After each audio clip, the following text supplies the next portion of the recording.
నమస్తే దోస్తులు, తెలంగాణ శనార్థులు, జనపైల ప్రేక్షకులకు మా యొక్క ధన్యవాదాలు. మా ఛానల్ని ఇలానే ఆదరించి ఇంకా చూడవలసిగా కోరుతున్నాం. అదేవిధంగా మా జనపైలం ఛానల్ని లైక్, షేర్, సబ్స్క్రైబ్ చేయాలని ధన్యవాదాలు తెలుపుతున్నాం. ఈరోజు మనం వార్తలు చదువుతాం. ఈరోజు ఇక్కడ వార్తలు చూసినట్లయితే ఇకనైనా పరిష్కారం అవుతాయా అని ఒక వార్త వచ్చింది. పెండింగ్లోనే వేలాది దరఖాస్తులు అని ఇక్కడ మనం హెడ్లైన్ చూస్తున్నాం. అదేంటంటే అనుమతి లేకుండా చేసిన లేఅవుట్లో ప్లాట్లు కొనుగోలు చేసినా వాటిని క్రమబద్ధీకరించడానికి ప్రభుత్వం నిర్ణయం తీసుకోవడంతో దరఖాస్తులో సంతోషం వ్యక్తమవుతోంది. మేడ్చల్ మల్కాజ్గిరి జిల్లా 2020 నుంచి వేలాది మంది మధ్యతరగతి ప్రజలు ప్రభుత్వం నిర్ణయం ఉప ముఖ్యమంత్రి ఆదేశాల దరఖాస్తుల దుమ్ము వదులుతోంది. కొత్తగా దరఖాస్తు చేసే వారికి నిర్దేశిత మొత్తం క్రమబద్ధీకరణ చేసేందుకు నెలాఖరు దాకా గడువుతుంది. ఇక్కడ మనం చూసినట్లయితే అనుమతి లేకుండా చేసిన లేఅవుట్ల ప్లాట్లు కొనుగోలు చేసిన వాటి క్రమబద్ధీకరించడానికి ప్రభుత్వం నిర్ణయం తీసుకోవడంతో దరఖాస్తులో సంతోషం వ్యక్తం అవుతుంది. అంటే ఎవరైతే చాలా కొన్ని సంవత్సరాల నుంచి 2020 నుంచి చాలామంది మన ప్లాట్లు క్రమబద్ధీకరణ చేయడానికి ప్రభుత్వం చాలా నత్తనడక సాగేలా పనులు చేపట్టడంతో ప్రజలు చాలా ఆందోళనకరణం చేశారు. అదేవిధంగా ఇక్కడ చూసినట్లయితే అనుమతి లేకుండా చేసిన లేఅవుట్లలో ప్లాట్లు కొనుగోలు చేసిన వాటిని క్రమబద్ధీకరించడానికి చాలా సంతోషం వ్యక్తం చేస్తున్నారు. మేడ్చల్ మల్కాజ్గిరి జిల్లా 2020 నుంచి వేలాది మంది మధ్యతరగతి ప్రజలు నిర్ణయానికి ఎదురు చూస్తున్నారు. ఉప ముఖ్యమంత్రి ఆదేశాల దరఖాస్తులు దుమ్ము వదులుతోంది అని చెప్పేసి ఇక్కడ స్పష్టం చేశారు. అంటే కొన్ని సంవత్సరాల నుంచి ఈ యొక్క భూమి క్రమబద్ధీకరణ చేయడానికి చాలామంది ఎప్పుడు చేస్తారు, ఏం చేస్తారు, తూతూ మంత్రంగానే అయిపోతుంది, ఏ పనులు కూడా ముందుకు సాగట్లేవని చెప్పేసి ప్రజలు తీవ్ర ఆందోళన భయాందోళన చెందుతూ బిక్కుమను అంటూ మా జాగాలు ఎక్కడ క్రమబద్ధీకరణ లేకపోవడంతో ఎవరు కబ్జా చేస్తారో అనే కనుసందుల్లో ఎవరైతే అక్రమార్కులు కనుసందుల్లో ఈ యొక్క భూ కబ్జాలు మొత్తం వెళ్ళిపోతాయని ఈ యొక్క భయాందోళన చెందుతూ ఈ యొక్క ప్రభుత్వం తీసుకున్న నిర్ణయం చాలా సంతోషంగా వ్యక్తపరుస్తున్న ప్రజలు. అయితే ఇక్కడ మనం చూసినట్లయితే ఉప ముఖ్యమంత్రి ఆదేశాలతో దరఖాస్తులు దుమ్ము వదులుతోంది. కొత్తగా దరఖాస్తు చేసే వారికి నిర్దేశిత మొత్తం క్రమబద్ధీకరణ చేసేందుకు మార్చి నెలాఖరు దాకా గడువు ఉంది. అంటే ప్రజలారా ఈ నెలాఖరు దాకా మార్చి నెలాఖరు దాకా గడువు ఉంది. ఎవరికైతే దరఖాస్తు పెట్టుకోవాలనుకున్నారో వెంటనే వెళ్ళి పెట్టుకోండి. కంపల్సరీగా ఈ యొక్క ప్రభుత్వం ఏదైతే మొట్టమొదటిగా స్టెప్ వేసిందో దానికి అనుగుణంగా మీరు ప్రయత్నం చేసి మీకు ఏ ప్రాబ్లం ఉందో మీరు వెళ్ళి దరఖాస్తు పెడితే వాళ్ళు ఆన్లైన్లో చెక్ చేసుకొని వాళ్ళు క్రమబద్ధీకరించుకొని మీ యొక్క భూమి జాగాలు ఏంది, అక్కడ ఎలా ఉంది, ఏంటిది, మీరు కరెక్టా కాదా, రాంగా రైటా అని ఇక్కడ మనకు వ్యక్తపరుస్తారు. అదేవిధంగా పెండింగ్లోనే వేలాది దరఖాస్తులు ఉన్నాయి కదా. అయితే ఇక్కడ చూస్తున్నాం ప్రస్తుతం దరఖాస్తులను పరిష్కరించేందుకు మున్సిపల్, రెవెన్యూ, నీటిపారుదల శాఖల సిబ్బంది చర్యలు తీసుకుంటున్నారు. అంటే నీటిపారుదల రెవెన్యూ సిబ్బంది వీరిద్దరు కలిసి మన ఈ యొక్క దరఖాస్తుదారులు ఎవరైతే దరఖాస్తు పెడుతున్నారో వాళ్ళకు సంబంధించిన ఈ యొక్క దరఖాస్తులు స్వీకరించి ఎవరు ఏ ప్రాబ్లమ్స్ ఉన్నా మేము సాల్వ్ చేస్తామని చెప్పేసి ఇక్కడ క్లియర్గా తెలియపరుస్తున్నారు. అదేవిధంగా ఇక్కడ చూసినట్లయితే రెవెన్యూ, నీటిపారుదల శాఖల సిబ్బంది చర్యలు తీసుకుంటున్నారు. క్షేత్రస్థాయిలోకి వెళ్ళి భూమి పరిసరాలు పత్రాలు పరిశీలన చేసి వివరాలు నమోదు చేస్తున్నారు. అంటే భూమి యొక్క పరిసరాల ప్రాంతాలకు వెళ్ళడం జరుగుతుంది. ఎక్కడెక్కడ ఏ ప్రాబ్లం ఉందో ఈ యొక్క చదరపు గజాలు ఎవరైతే కంప్లైంట్స్ పెట్టారో వాళ్ళ గురించి కంపల్సరీ దరఖాస్తు స్వీకరించి వాళ్ళ గురించి మొత్తం ఎంత చదరపు గజాలు ఉన్నాయి, ఎంత ఏది ఉంది అని చెప్పేసి వాళ్ళు డైరెక్ట్గా హుటాహుటిన మన భూమి ఎక్కడైతే ఉందో ప్రజలు ఎక్కడైతే బాధపడుతున్నారో వాళ్ళ దగ్గరికి వెళ్ళి చూసి వాళ్ళ క్రమబద్ధీకరణ చేయడం జరుగుతున్నది. మున్సిపాలిటీలు ఏవేవి అంటే ఇక్కడ చూసినట్లయితే పోచారం, గట్కేసర్, దమ్మాయిగూడ, నాగారం, తుమ్కుంట, మేడ్చల్, గుండ్లోపోచంపల్లి నగరపాలక సంస్థలు, బోడుప్పల్, ఫిర్జాదిగూడ, జవహర్ నగర్, అందులో మన జవహర్ నగర్ కూడా ఉండడం చూస్తున్నాం. గ్రామాలు మొత్తం 34, వచ్చిన దరఖాస్తులు 70. అంటే 34 గ్రామాలలో మొత్తం 70 దరఖాస్తులు వచ్చాయి. ఆ 70 దరఖాస్తులు రావడంతో చాలామంది ఇక్కడ ఎవరైతే బాధితులు ఉన్నారో, పీడిత బాధితులు ఎవరైతే ఉన్నారో వాళ్ళు మాకు న్యాయం జరగాలి అనే కోణంలో వాళ్ళు ఆలోచిస్తున్నారు. డైరెక్ట్గా ఇళ్ల స్థలాలకే వెళ్ళి వాళ్ళు అదనంగా చెక్ చేస్తున్నారు. అదేవిధంగా అదనంగా రుసుం చెల్లించాలి. వీరారెడ్డి మున్సిపల్ కమిషనర్ పోచారం గారు ఏమంటున్నారంటే, ఏదైతే ఉందో దానికి అదనంగా రుసుం చెల్లించడం వల్ల వాళ్ళు కంపల్సరీ ఈ పని అనేది ప్రభుత్వం కూడా గండిపడకుండా ఈ ప్రభుత్వం అనేది ఇంకా మనకి ఆదాయం ఎక్కువ రావడానికి ఎక్కువ ఆస్కారం ఉంటుంది. అదేవిధంగా వీరారెడ్డి మున్సిపల్ కమిషనర్ పోచారం గారు ఏమంటున్నారంటే, ఎల్ఆర్ఎస్ లేని ఇళ్లకు కొత్తగా దరఖాస్తు చేసుకుంటే అదనంగా రుసుం చెల్లించాల్సి ఉంటుంది. భూముల ధరలను ఆధారంగా అపరాధ రుసుం వసూలు చేస్తాం. క్రమబద్ధీకరణ గడువు మార్చి 31 వరకు ఉంది అని చెప్పేసి ఇక్కడ అతను తెలియపరుస్తున్నారు. అదేవిధంగా ఇక్కడ అతను ఏమంటున్నాడంటే, ఎవరైతే భూములు ధరలు ఉంటాయో దానికి అదనంగా భూమి రేట్లను బట్టి ఈ యొక్క రుసుం చెల్లించాల్సి వస్తుంది అని చెప్పేసి అతను స్పష్టం చేశారు. అదేవిధంగా రహదారుల డంపింగ్ యార్డ్ల అని చెప్పేసి ఇంకో వార్త చూస్తున్నాం. ఇక్కడ మరో వార్త, జోహర్ పలు ప్రాంతాల్లో ఖాళీ స్థలం కనిపిస్తే చాలు వ్యర్థాలతో నింపేస్తున్నారు. చెత్త, ప్లాస్టిక్ వ్యర్థాలతో ఖాళీ స్థలాలు మినీ డంపింగ్ యార్డులుగా మారిపోయాయి. ఇంటింటి చెత్త సేకరణ పూర్తి స్థాయిలో జరగకపోవడంతో చాలా మంది చెత్తను రహదారుల పక్కనే వేస్తున్నారు. చూసారా, ఇక్కడ ఈ యొక్క జవహర్ నగర్ ఒక డంపింగ్ యార్డ్, చెత్త కుప్ప ఇక్కడ ఉంది కాబట్టి చాలామంది ఏం చేస్తున్నారంటే ఆ పరిసర ప్రాంతాల్లో ఎక్కడ ఏ జాగా ఖాళీ జాగా కనిపిస్తుందో అక్కడ చెత్త పారడేయం జరుగుతున్నది. కానీ ఇలాంటి చెత్త పారడం వల్ల ఎన్ని అనారోగ్యాలకు గురవుతున్నారో ప్రజలు వాళ్ళు తెలుసుకోవడం లేదు. ఇంటింటికి చెత్త బండ్లు వస్తున్నాయి కదా, ఆ తడి చెత్త, పొడి చెత్త అని చెప్పేసి వేరువేరు ఒక వ్యాన్లో వేరువేరు బాక్సెస్ ఉన్నాయి కదా, అక్కడ ఇంటింటికి వచ్చే వారికి వేస్తే మా అంటే నెలకు 150 రూపాయలు ఏమో తీసుకుంటారు. అవి కూడా లేని దౌర్భాగ్య పరిస్థితిలో ఎవరు లేరు కదా. తెలంగాణ అనేది ఈ యొక్క స్వచ్ఛ భారత్ అనేది ఎలా అయితే ముందుకు సాగుతున్నదో అలా మనము ఈ యొక్క తెలంగాణలో తెలంగాణ మొత్తమే కాకుండా ఈ యొక్క భారతదేశంలో మొత్తం ఎక్కడెక్కడ ఏ చెత్త ఉందో ఇంటింటికి వచ్చి సేకరిస్తున్నప్పుడు అది మనం చెత్త డబ్బులో వేయడం చాలా చాలా మంచిదిగా మేము కోరుతున్నాం. అదేవిధంగా ఇక్కడ చూసినట్లయితే జవహర్ నగర్లో పలు ప్రాంతాల్లో ఖాళీ స్థలం కనిపిస్తే చాలు వ్యర్థాలతో నింపేస్తున్నారు. చెత్త, ప్లాస్టిక్ వ్యర్థాలతో ఖాళీ స్థలాలను మినీ డంపింగ్ యార్డులుగా మారిపోయాయి. అంటే ఎక్కడ ఏం చెత్త ఉన్నా తెల్లవారుజామున 6 కోడి కుయ్యక ముందుకే 6 గంటలకు కొంతమంది, 5 గంటలకు కొంతమంది, మబ్బులో 7 గంటలకు కూడా బహిరంగంగా 7-8 గంటలకు కొంతమంది ఇక్కడ చెత్త అనేది వేయడంతో ఇక అక్కడ మొత్తము పందులు, కుక్కలు స్వైర విహారంతో వచ్చి చాలా మట్టుకుగా ఈ చెత్త చెదారాలను తిని అక్కడనే మొత్తం చాలా చాలా ప్రాబ్లం చేయడం జరుగుతున్నది. అదేవిధంగా ఈ చెత్త అనేది రోడ్ల మీద వేయడంతో ఈ యొక్క స్మెల్ తోటి, ఈ యొక్క దుర్వాసనతోటి, ఈ దుర్గంధంతో చాలామంది ప్రయాణికులకు అక్కడి నుంచి పాదచారులకు వెళ్ళాలన్నా కూడా కనీసం వాకింగ్ చేయాలన్న ఉదయకాలంలో ఈ యొక్క దుర్వాసనతోటి చాలామంది వెళ్ళలేకపోతున్నారు. అదేవిధంగా ఇదైతే మీ ఇంటి ముంగడ అదే చెత్త తీసుకొచ్చి వేస్తే మీరు ఊరుకుంటారా? ఊరుకోరు కదా. ఈ ఒక నగరంలో కూడా ప్రజలకు వెళ్ళడానికి కూడా ఆస్కారం ఉండే విధంగా ఒక చెత్త నది మీ ఇంటికి వచ్చే చెత్త వ్యాన్లలో వేసుకుంటే చాలా బాగుంటుంది. అదేవిధంగా ఇంటింటి చెత్త సేకరణ పూర్తి స్థాయిలో జరగకపోవడంతో చాలామంది చెత్తను రహదారులను పక్కనే వేస్తున్నారు అని ఒక వార్త అనేది ఈనాడులో రావడం జరిగింది.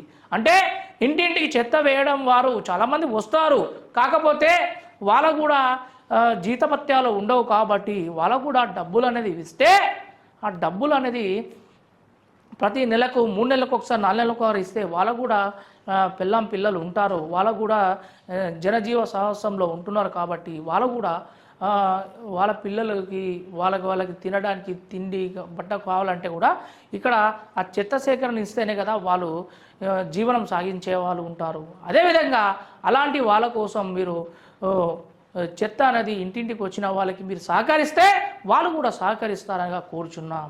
అయితే ప్రియుడితో కలిసి భర్తను హత్య చేసిందో భార్య.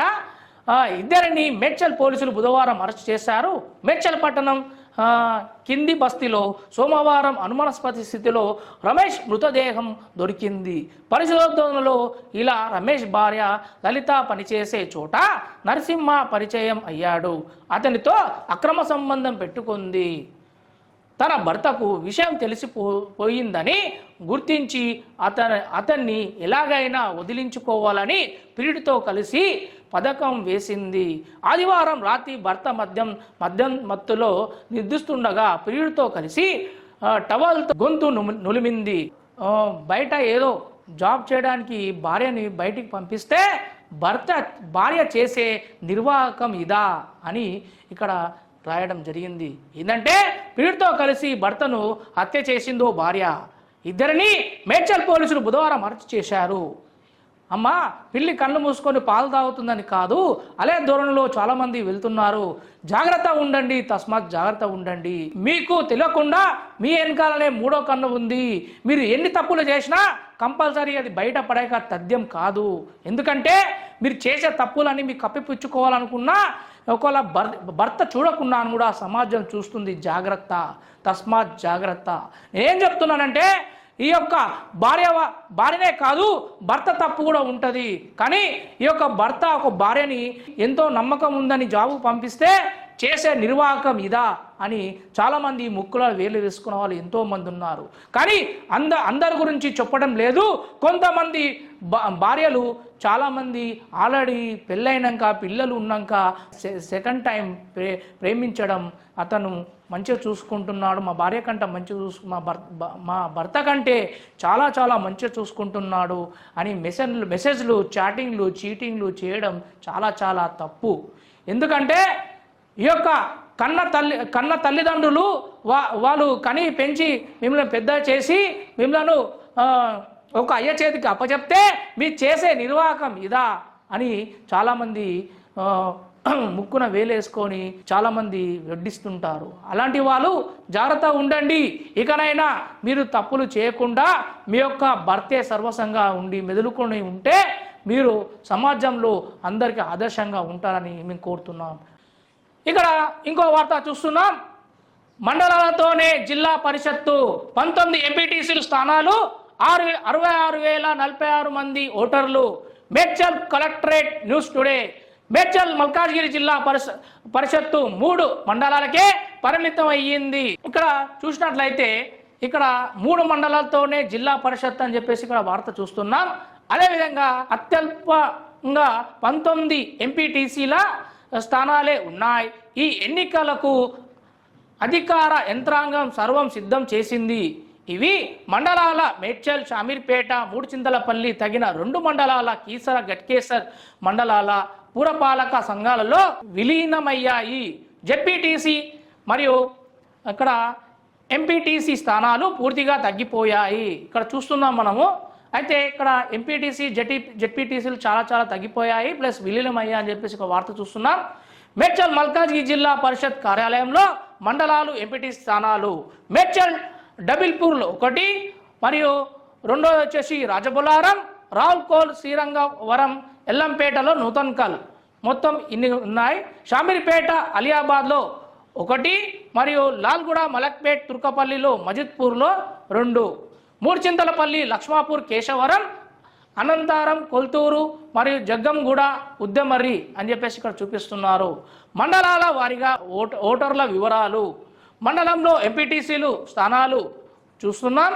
ఇక్కడ మేడ్చల్లో 7, ఇక్కడ షామీర్పేటలో 6, మూడుచింతలపల్లిలో 6, పోలింగ్ కేంద్రాలు 48, షామీర్పేటలో 45, మూడుచింతలపల్లిలో 43. మొత్తం పురుషుల సంఖ్య చూద్దాం. పురుషుల సంఖ్య మేడ్చల్లో వచ్చేసి 11,320, షామీర్పేటలో 11,384, మూడుచింతలపల్లిలో 10,446, మహిళలు చూస్తే 11,355, అదేవిధంగా షామీర్పేటల మహిళలు చూస్తే 11,073, మూడుచింతలపల్లిలో చూసినట్లయితే మహిళలు 10,465, ఇతరులు 3. మొత్తం ఓటర్లు 22,675. మేడ్చల్ జిల్లాలో అయితే షామీర్పేటలో 22,460, మూడుచింతలపల్లిలో 20,911. మొత్తం ఇంత జాబితా చూపించడం జరుగుతుంది మనకి. మరియు ఈ యొక్క ఎంపీటీసీ జెడ్పీటీసీ ఎన్నికలు మన వస్తున్నాయి. మరి ప్రజలు దేనికి పట్టం కడతారో వేచి చూద్దాం. మట్టి దారికి మంచి రోజులు వచ్చాయి. తార్ రోడ్డు నిర్మాణానికి 98 లక్షల మంజూరు. దమ్మాయిగూడ నుంచి కీసరకు వెళ్లే దారి చూసారా, అంటే 98 లక్షల మంజూరు అయ్యాయంట. మరియు ఒక మట్టి దారులు ఎక్కడెక్కడ ఉంటాయో, పిల్ల దారిలో ప్లస్ మట్టి దారులు, అలాంటి వాళ్ళకు ఇక్కడ ఈ మట్టి దారికి ఒక రోడ్ అనేది నిర్మించడం జరుగుతుంది.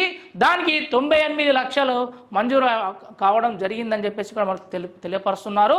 గ్రంథాలయాల అభివృద్ధికి 20.88 కోట్లు అంట. మాట్లాడుతున్న జిల్లా అధ్యక్షుడు శ్రీనివాస్ రెడ్డి 98 కోట్లు ఇచ్చారు. మరియు ఇది కరెక్ట్ దానికి ఉపయోగిస్తారా లేదా వేచి చూడాలి. వివాహితర బంధం మహిళా ఆత్మహత్య అని ఇంకో వార్త చూస్తున్నాం. అది వివాహిత సంబంధం ఓ మహిళ నిండు ప్రాణాన్ని బలి తీసుకుంది. ఉప్పల్ ఇన్స్పెక్టర్ ఎలక్షన్ రెడ్డి కథనం ప్రకారం హనుమా సాయి నగర్లో ఉండే అదన్ సింగ్ మమత 31 సంవత్సరాలు దంపతులు మరి 12 ఏళ్ల క్రితం నగరానికి వచ్చారు. వీరికి కుమారుడు 13 సంవత్సరాలు, కూతురు 9 సంవత్సరాలు ఉన్నారు. ఇదే కాలంలో ఉండే రాకేష్ రెడ్డి మమతకు వివాహిత సంబంధం ఉంది. కొన్ని రోజులుగా రాకేష్ గౌడ్ మమతను తీవ్రంగా వేధిస్తున్నాడు. దీంతో తీవ్ర మనస్తాపం చెందిన మమత ఇంట్లోనే ఫ్యాన్కు బుధవారం ఉడేసుకొని ఆత్మహత్య చేసుకుంది. చూసారా, ఇది ఇలానే చాలా అఘాయిత్యాలు జరుగుతున్నాయి. మరియు చాలామంది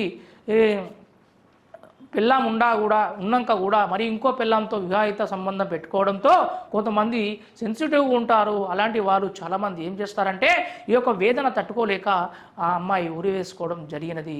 ఇలాంటి వాళ్ళు చాలామంది ఉంటారు. అలాంటి వారికి ఈ యొక్క కఠినంగా పోలీసు వారు శిక్షిస్తే ఇంకోసారి ఇలా చేయకుండా ఉండడం జరుగుతుంది. రోడ్లు ఇలా నడిచేది ఎలా అని చెప్పేసి ఇంకో వార్త చూస్తున్నాం. కుషాయిగూడ వెళ్ళే మార్గంలో వాహనాలు చూడండి. ఇక్కడ మనం కుషాయిగూడలో ఈసెల్ నుంచి కుషాయిగూడ పరిసర ప్రాంతాల్లో వెళ్తుండగా మధ్యలో డివైడర్ ఉంది. అక్కడ కొన్ని షోరూమ్లు ఉన్నాయి, ఇక్కడ కొన్ని షోరూమ్లు ఉన్నాయి, మధ్యలో డివైడరు. ఆ డివైడర్లో బస్సు మరలే పరిస్థితి కూడా లేదు, అంత దారుణంగా ఉంది. కాకపోతే అలా బస్సులు అయితే చౌరస్తాకి వెళ్ళి ఇట్లా యూటర్న్ తీసుకొని రావడానికి టైం పడుతుందని చెప్పేసి చూడండి, ఆ చిన్న డివైడర్ పక్క పొంటే బస్సులు అట్లా తిరగడం జరుగుతుంది. చూడండి, నాగరం రహదారుల పైన వ్యాపారం సాగుతోంది. వాహనదారులు పాదాచారులు వెళ్ళడానికి దారి లేకుండా అయిపోయింది. దుకాణాలకు వదిలేసి ఫుట్పాత్ రోడ్లపైనే అమ్మకాలు సాగిస్తున్నారు. శివరాత్రి భక్తులు వచ్చేదెలా?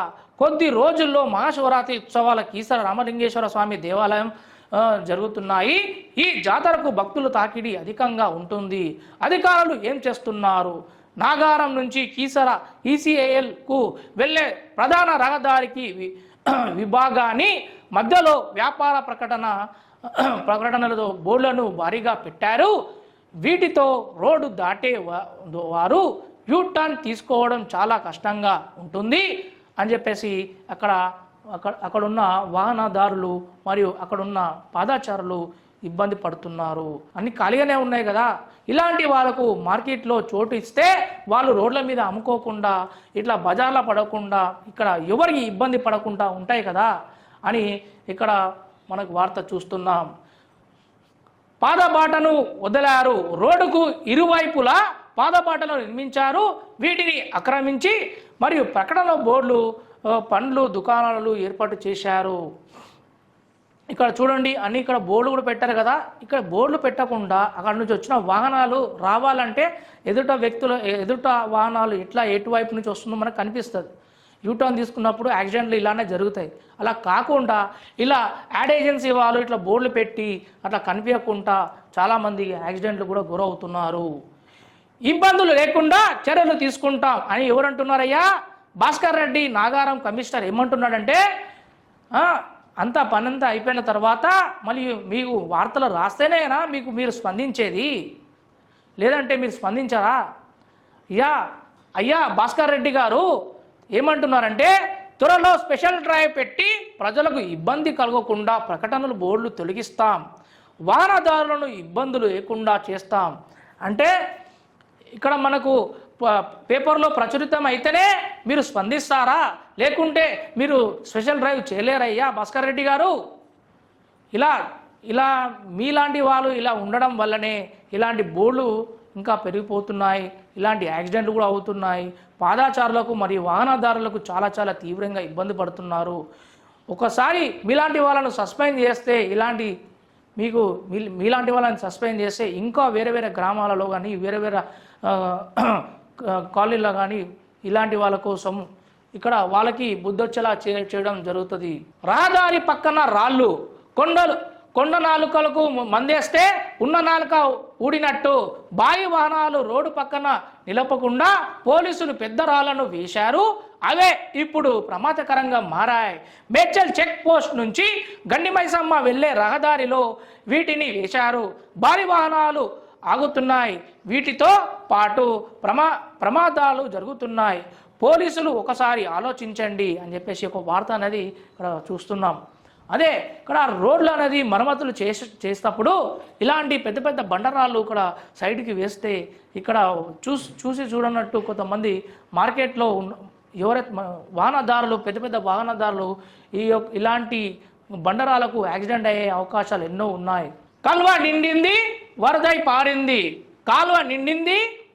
పారింది. లాల్గఢ్, మలక్పేట్ మరియు జినోయిం వ్యాలీకి వెళ్ళే కాషావాడ రహదారిలో మురుగు కాల్వ చెత్త చెదారంతో నిండిపోయాయి. పంచాయతీ అధికారులు శుభ్రం చేయడం లేదు, మురుగు పొంగి రోడ్డుపైకి వస్తుంది. షామీర్పేట న్యూస్ స్టూడియోలో రాయడం జరిగింది. కాలువ నిండింది, వరదై పారింది. మళ్ళీ కాలువ నిండినప్పుడు మళ్ళీ మున్సిపల్ సిబ్బంది వారు ఏం చేస్తున్నారయ్యా? కనీసం అక్కడ వాటర్ వస్తుంది, మళ్ళీ పాదాచారులకు వాహనదారులకు ఇబ్బంది పడుతున్నారు. మరి కాలువ నిండినప్పుడు దాని మరమ్మతులు చేయడానికి మీకు సిబ్బంది కరువైపోయారా అని ఇక్కడ ఉన్న ప్రజా సంఘాలు ప్రజలు వాపోతున్నారు. ప్రతిభ చూపారు, విజేతలకు నిలిచారు. విద్యార్థులతో ఉపాధ్యాయురాలు. అర్హులైన నిరుపేదలకు ఇందిరమ్మ ఇల్లు. ఏదయ్యా ఇందిరమ్మ ఇల్లు? మంజూరు పత్రాలతో మహిళలు, ఎమ్మెల్సీ నేతలు అని చెప్పేసి ఇక్కడ ఒక వార్త చూస్తున్నాం. అర్హులైన నిరుపేదలకు ఇల్లు ఉండేలా ప్రభుత్వం ఇందిరమ్మ సంక్షేమ పథకాలను ప్రవేశపెట్టిందని ప్రభుత్వం చీఫ్ విప్ ఎమ్మెల్సీ పట్నం మహేందర్ రెడ్డి తెలిపారు. బుధవారం కీసర మండలం చర్యలతో 71 మంది లబ్ధిదారులకు ఇళ్ల మంజూరు పత్రాలను ఇచ్చారు. ఇందులో టీపీసీసీ ఉపాధ్యక్షుడు వజేష్ యాదవ్, సుధీర్ రెడ్డి ఉన్నారు. మరియు ఇళ్ల పట్టాలు ఇవ్వడం ఓకే అయ్యా, మరి లేని వాళ్ళు అసలైన నిరుపేద వాళ్ళు ఉన్నారు కదా, ఎవరైతే అర్హులు ఉన్నారు కదా, ఎవరైతే అనర్హులు ఉన్నారు కదా, అలాంటి వాళ్ళకు అర్హులు ఎవరైతే ఉన్నారో వాళ్ళకి మీరు డబుల్ బెడ్రూమ్ ఇవ్వాలి. చాలామంది ఉన్నారు రోడ్ల మీద, కనీసం ఆధార్ కార్డు లేని వాళ్ళు ఉన్నారు. అలాంటి వాళ్ళని గుర్తించి ఇవ్వండి అయ్యా. మీరు బిల్డింగ్లు ఉన్నాక కూడా, డబుల్ బెడ్రూమ్లు ఉన్నాక కూడా, గత ప్రభుత్వం ఇచ్చిన డబుల్ బెడ్రూమ్ ఉన్నాక కూడా అలాంటి వాళ్ళకు మీరు కేటాయించడం చాలా చాలా తప్పు. అదేవిధంగా ఎవరైతే అనర్హులు ఉంటారో వాళ్ళకి వచ్చే విధంగా మీరు డబుల్ బెడ్రూమ్ ఇస్తే మళ్ళీ వచ్చే ప్రభుత్వం కూడా మీ కాంగ్రెస్ ప్రభుత్వం అవుతుంది. కాకపోతే ఈ యొక్క 6 గ్యారంటీల్లో ఏ ఒక్క పథకం కూడా సక్రమంగా లేదు. దయచేసి కాంగ్రెస్ ప్రభుత్వం ద్వారా మేము చెప్తున్నది ఏంటంటే, దయచేసి మీ ప్రభుత్వం మీకు కూడా పట్టం కట్టింది 5 సంవత్సరాలు, అందులో 1 సంవత్సరం మింగేశారు, 4 సంవత్సరాలు ఉన్నాయి. ఈ 4 సంవత్సరాల్లో కనీస ధర్మం మీరు చేసినట్లయితే మీరు ముందుకు వెళ్ళే అవకాశాలు ఎంత ఉంటాయి. లేదు, కాదు, కూడదు, మాకు ఉన్నదే మేము చేస్తాం, మా ఇష్టారాజ్యం అనుకుంటే చాలా చాలా తప్పు. ఎందుకంటే ఢిల్లీలో బుద్ధి చెప్పారు, గుండు సున్నా వచ్చింది.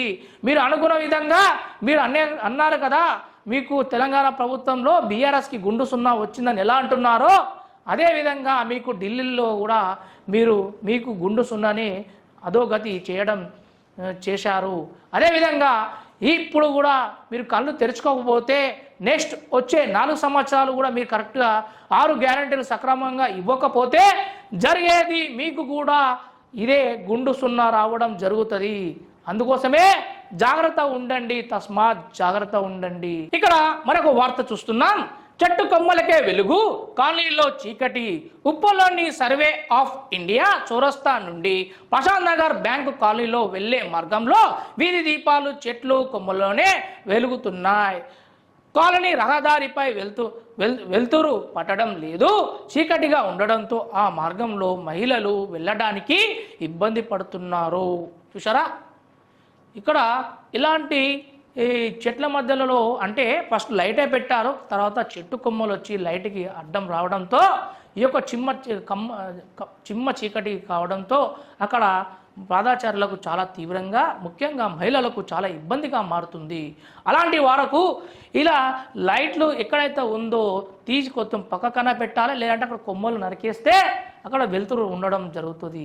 అదేవిధంగా ఎవరైతే తీవ్ర ఇబ్బంది కూడా గురగారు కదా, గోడపై మొక్క మానై అని చెప్పేసి ఇక్కడ ఒక వార్త వచ్చింది. గోడపై మొక్క మానై. రామంతపూర్ ప్రభుత్వ పాలిటెక్నిక్ కళాశాలలో నెహ్రూ బ్లాక్లో భవనం గోడ నుంచి రావి చెట్టు ఏపుగా పెరుగుతోంది. వేర్లు బయటకు రావడంతో గోడలు పగులు ఏర్పాటు ప్రమాదకరంగా మారింది.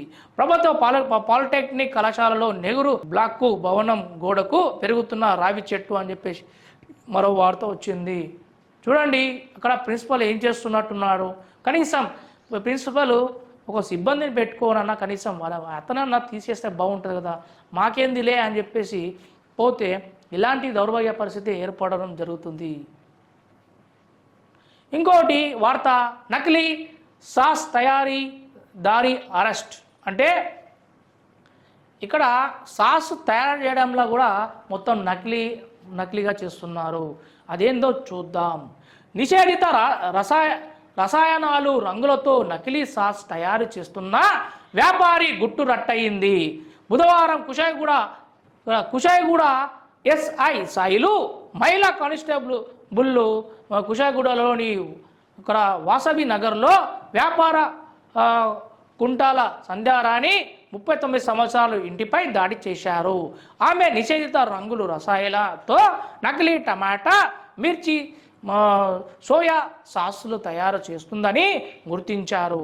31 కిలోల లిక్విడ్ కలర్స్, 100 గ్రాముల గ్రీన్ సింథటిక్ కలర్, 88 కిలోల నకిలీ సాస్ వెనిగర్ స్వాధీనం చేసుకున్నారు. గతంలో ఆమె భర్త ఇదే వ్యాపారం చేసేవాడని పోలీసులు తెలిపారు. నిందితురాలని అరెస్ట్ చేసినట్లు ఎస్ఐ తెలిపారు. చూశారా, చాలామంది పిల్లలు లొట్టలు వేసుకొని తినడం ఎట్లా అంటే, ఒక బ్రెడ్ ఉంటే బ్రెడ్కి సాస్ వేసుకొని తినాలి. మరియు ఒక ఫాస్ట్ ఫుడ్లలో కూడా మొత్తం నకిలీ సాసులు అనేది ఇలాంటి వాళ్ళు చేసి వాళ్ళు తక్కువ ధరకే అమ్మేయడంతో వాళ్ళు చాలామంది లాభాలు చేసుకోవడం, అమ్మి సొమ్ము చేసుకోవడం జరుగుతున్నది. ఇలాంటి వాళ్ళు ఉండకుండా ఎవరైతే నకిలీ వాళ్ళు నకిలీ టమాటా సాసు ఇవన్నీ వెనిగర్ వేసి ఇవన్నీ చేస్తున్నారో ఇలాంటి వరకు కఠినంగా శిక్ష వేస్తే ఇంకోసారి చేయాలనే భయాందోళన చెందాలి. అలాంటి వాళ్ళు మంచి కంపెనీ గుర్తించి ఐఎస్ఐ ముద్ర ఉన్న సాస్ ప్యాకెట్లను కొనండి. ఇలాంటి వాళ్ళు డబ్బాలలో ప్యాక్ చేసి ఇవ్వడం అది చాలా మురిపోయిన టమాటాలు కాకుండా ఇంకా అనేకమైన వ్యర్థ పదార్థాలు, రంగులు, ఇలాంటి రంగులు అదే విధంగా మంచి ఎర్రగా ఉంది, మంచిగా ఉంది, వేసుకొని తిందాము, టేస్ట్ ఉంది అని అనుకుంటే మీ పానాలు మీరు కొని తెచ్చుకుంటారు.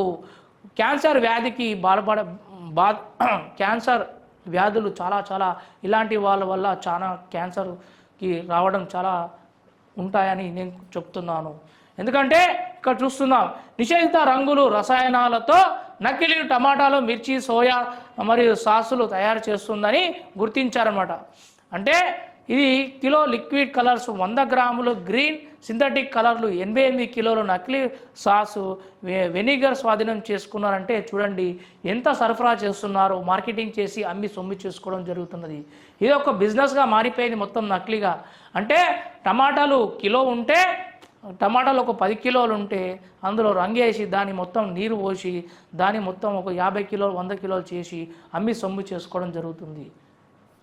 అందుకోసమే ప్రజలారా జాగ్రత్త ఉండండి. ఇలాంటి ఫుడ్ తిని మీ ప్రాణాలు కోల్పోవద్దు.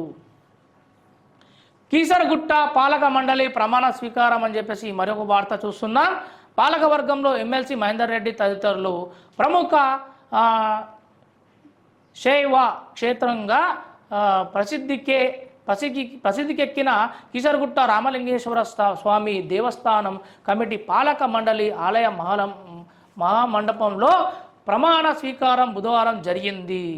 అంటే ఇక్కడ కీసరగుట్ట త్వరలో ఇప్పుడు మహాశివరాత్రి పండుగ జరుగుతుంది కాబట్టి వీరు అక్కడ కీసరగుట్టలో ఇక్కడ ప్రమాణం చేయడం జరిగినదంట ఆలయంలో. ఈ కార్యక్రమంలో ప్రభుత్వ చీఫ్ విప్ ఎమ్మెల్సీ పట్నం మహేందర్ రెడ్డి ముఖ్య అతిథిగా వచ్చారు. ఆలయ trust board chairman Tatakam Narayana Sharma సభ్యులతో దేవాదాయ అధికారి ప్రవీణ్ ప్రమాణ స్వీకారం చేయించారు. ఈ కార్యక్రమంలో కాంగ్రెస్ పార్టీ మేడ్చల్ ఇన్ఛార్జ్ తోటకూర వజ్రేష్ యాదవ్, మాజీ ఎమ్మెల్సీ సుధీర్ రెడ్డి, డిసిసి అధ్యక్షుడు సింగిరెడ్డి హరివర్ధన్ రెడ్డి తదితరులు పాల్గొన్నారు. అయితే ఈరోజు మనం జోనర్ వార్తలు లోకల్ వార్తలు చూస్తున్నాం. అదే లోకల్ వార్తలు ఏంటంటే ఘనంగా 1104 యూనియన్ ఆవిర్భావ వేడుకలు అని చెప్పేసి ఇక్కడ వార్త చూస్తున్నాం. నవ తెలంగాణలో వచ్చింది ఈ వార్త, అది చూస్తున్నాం. తెలంగాణ విద్యుత్ కార్మికుల 1100 యూనియన్ ఆవిర్భావ 70 ఏళ్ళు పూర్తి చేసుకున్న సందర్భంగా బాలాజీనగర్ 33 kV సబ్ స్టేషన్ కార్యాలయం మందు ప్లాటినం జూబ్లీ వేడుకలు ఘనంగా నిర్వహించారు. రాష్ట్ర కమిటీ ఇచ్చిన పిలుపు మేరకు జెండా ఆవిష్కరణ చేశారు. కార్మికులకు ఐక్యత వర్ధిల్లాలని నినాదాలు చేశారు. ఈ కార్యక్రమంలో బాలాజీనగర్ ఏఈ సాంబశివరావు, యూనియన్ నాయకులు సాగర్ నరసింహ, సతీష్ రెడ్డి, శ్రీనివాస్ నాయక్, మధుసూదన్ రెడ్డి, నాగరాజు, నాగేష్ సుధాకర్, ఉపేందర్ సంతోష్ తదితరులు పాల్గొన్నారు. అయితే ఈ వార్త ఘనంగా 1100 యూనియన్ ఆవిర్భావ వేడుకలు జరుపుకోవడం జరిగినది. అయితే నిన్న మన గిరిప్రసాద్ నగర్లో మనం చూసాం. ఏంటంటే ఇక్కడ జవహర్నగర్లో సిపిఐ కాలనీ గిరిప్రసాద్ నగర్లో నివసిస్తున్నటువంటి మా తోటి దివ్యాంగులు తెలంగాణ వికలాంగుల హక్కుల సాధన సమితి సభ్యురాలు సింగిల్ మదర్ అయినటువంటి ప్రమిళ గారి కూతురు శృతి వివాహం ఈ నెల 16న పెద్దల సమక్షంలో చేయుటకు నిర్ణయించారు. ఆ వివాహానికి ఏదో ఒక సహాయం చేయగలరని నేషనల్ అవార్డు గ్రహీత 7 Rays foundation founder chairman doctor Sara madam గారిని ఒక వారం కింద అడగడం జరిగింది. మేడం సానుకూలంగా స్పందించి ఈరోజు అమ్మాయికి కావాల్సిన డబుల్ కార్డ్ మంచాన్ని వాళ్ళ ఇంటికి వచ్చి అందజేయడం జరిగినది. వాళ్ళ కుటుంబ సభ్యులు కళ్ళల్లో ఆనందాన్ని నింపిన సారా మేడంకి జన్మంతా రుణపడి ఉంటామని వారు తెలియజేశారు. రానున్న రోజుల్లో మేడం గారు మరిన్ని సేవలు చేయాలని తెలంగాణ దివ్యాంగుల తరపున మనస్ఫూర్తిగా కోరుకుంటూ ధన్యవాదాలు తెలపడం జరిగినది. ఈ కార్యక్రమంలో తెలంగాణ వికలాంగుల హక్కుల సాధన సమితి రాష్ట్ర అధ్యక్షుడు కిరణ్ గుత్తికొండ గారు, మేడ్చల్ జిల్లా అధ్యక్షులు మెరుగు శివకృష్ణ, మహిళా నాయకురాలు కళాజ్యోతి, జరపైలం విజయ్ కుమార్, నవీన్ మరియు నాగేటి స్వామి గారు తదితరులు పాల్గొన్నారు. అయితే వాస్తవానికి నిన్న మేము వెళ్ళాము. వెళ్ళి అక్కడ పరిస్థితి చూస్తే చాలా చాలా బాధ అనిపించింది. ఎందుకంటే అక్కడ ఈ యొక్క గిరిప్రసాద్ నగర్లో ఈ యొక్క తల్లి యొక్క బాధ ఏంటంటే ఇల్లు చూస్తే చిన్నగా ఉంది, హస్బెండ్ లేడు. అయితే ఆ బిడ్డ పెళ్ళి ఎంతో దయనంతో ఆమె 16వ తారీఖు రోజున పెళ్లి చేస్తున్నది. ఎవరైనా దాతలు ఉంటే వచ్చి సాయం చేస్తే బాగుండు అనే క్రమంలో ఇలాంటి విషయం మన కిరణ్ గుత్తికొండ మరి మెరుగు శివకృష్ణ చెవులో వేయడంతో వాళ్ళు ఒక మంచి 7 Rays foundation founder chairman doctor Sara madam గారికి ఆమెకి తెలియపరచడంతో ఆమె ఉటాన వచ్చి ఇలాంటి వాళ్ళకు మనం ఆదర్శంగా ఉండాలని చెప్పేసి ఆమె ఒక డబుల్ కాట్ మంచం ఇచ్చి ఆమె ఎంతో మంచి మానవీయ కోణంలో ఆలోచించి మంచి మానవవాదంలో ఆమె యొక్క మంచి ఆలోచన పరురాలిగా ఆలోచించి ఈ యొక్క ఆడబిడ్డకు ఈ యొక్క డబుల్ కాట్ మంచం ఇచ్చినందుకు చాలా అక్కడ ఉన్న బస్తీవాసులే కాకుండా అక్కడ దివ్యాంగులు, అక్కడ మీడియా మిత్రులు కూడా చాలా సంతోషం వ్యక్తపరిచారు. అదేవిధంగా ఇలాంటి దాతలు ఎవరైతే చాలామంది ఉంటారో ఫౌండేషన్స్ వాళ్ళు, ఇప్పుడు సారా మేడమే కాకుండా లోకంలో ఎంతోమంది ఉన్నత స్థాయిలో ఉన్నవారు ఉన్నారు, లక్షల కోట్లు సంపాదించుకున్న వాళ్ళు ఉన్నారు. ఈ లక్షల కోట్లు మీరు చనిపోతే మీ వెంట రావు. అలాంటి వాళ్ళు ఎవరైతే ఇలాంటి దివ్యాంగులు కానీ ఎవరైతే సింగిల్ ఉమెన్ ఉన్నవారు ఉన్నారో అలాంటి వాళ్ళకు సహాయం చేస్తే చాలా బాగుంటుంది. అదేవిధంగా తిందామంటే తిండి లేని వాళ్ళు కూడా ఈ లోకంలో చాలామంది ఉన్నారు. ఒక పూట పస్తులుండి ఒక పూట తినేవాళ్ళు కూడా చాలామంది ఉన్నారు. అలాంటి వాళ్ళకు ఇలాంటి ఫౌండేషన్ ముందుకొచ్చి చేయూతను అందిస్తే ఎంతో 1000 జన్మలు ఎత్తినట్టు ఎంతో రుణపడి ఉంటారు వాళ్ళు మీకు. అదేవిధంగా ఇక్కడ మా జరపైలం ఛానల్ కూడా ఇక్కడ మేము వెళ్ళి నేను కవర్ చేశాం. మాకు కూడా చాలా బాధ అనిపించింది. అలాంటి వాళ్ళకు ఏదో ఒకటి సహాయం చేయాలని మేము కూడా ఆలోచించాం. అదేవిధంగా ఆమె ఎంత పెద్ద మనసు చేసుకొని ఆమె ఇక్కడ వచ్చి సహాయం చేసినందుకు చాలా సంతోషం అనిపించింది. ఇక్కడ చూస్తున్నాం పిక్చర్లో చూడండి. నిన్న మన జరపైలం ఛానల్కి ఇంటర్వ్యూ కూడా ఇవ్వడం జరిగింది. ఈమె 16వ తారీఖు రోజున ఈ సదరు మహిళ వివాహం జరుపుకుంటుంది. అందువిధంగా వెనకాల ఉన్న మంచం, డబుల్ కాట్ మంచం ఇవ్వడం చాలా సంతోషకరం. అదేవిధంగా మన కిరణ్ గుత్తికొండ గారు, మన మెరుగు శివ అన్న గారు ఎక్కడ ఏ సమస్య ఉన్నా వాళ్ళు దివ్యాంగులే కానీ వాళ్ళు చేసే పనులు ఎంత అంటే కాలు రెక్కలు ఉన్నా కూడా మాకెందుకులే అనే ఈ రోజుల్లో కాలు కరెక్ట్ లేకున్నా కూడా వాళ్ళు దివ్యాంగులకు వాళ్ళు సేవ చేసే విధానం చాలా సంతోషకరంగా ఇక్కడ మేము భావిస్తున్నాం. ఎన్నిసార్లు చాలామందికి కాళ్ళు లేని వాళ్ళకి వీల్ చైర్లు ఇవ్వడం జరిగింది, కుట్టు మిషన్లు ఇవ్వడం జరిగింది. అయితే నిజంగా అతను మన కిరణ్ గుత్తికొండ గారు చాలా రాష్ట్ర అధ్యక్షుడు. ఇలాంటి రాష్ట్రంలో ఎలాంటి ప్రాబ్లమ్స్ ఉన్నా కూడా అన్నా అంటే నేను ఉన్నా అని చెప్పేసి ముందుకు వచ్చి చాలా మహోన్నతుడుగా చాలా హెల్ప్ చేసే గొప్ప మనసున్న మానవవాది ఈ యొక్క కిరణ్ గుత్తికొండ మరియు జిల్లా అధ్యక్షుడు మెరుగు శివ చాలా సేవలు చేయడం మాకు చాలా సంతోషకరంగా ఉంది. ఎక్కడ ఏ ప్రాబ్లం ఉన్నా అన్న విజయన్న అని చెప్పేసి ప్రేమగా ఆప్యాయతంగా మాట్లాడి అన్న మా న్యూస్ కవర్ చేయండి అన్న అని చెప్తే మేము ఉటాన వెళ్ళి మేము ఇలాంటి న్యూస్లు మేము ఫస్ట్ ముందుంటాం. ఏమున్నా కూడా అన్ని వదిలేసి దివ్యాంగులకు మేము అండగా ఉండి మేము కూడా మా జరపైలం కూడా ఛానల్ కూడా ముందుకు వెళ్ళడానికి కారణం వీళ్ళ సహకారం కూడా ఉంది. ఇలాంటి న్యూస్లు ఇవ్వడంతో మాకు కూడా చాలా సంతోషంగా మేము భావిస్తున్నాం.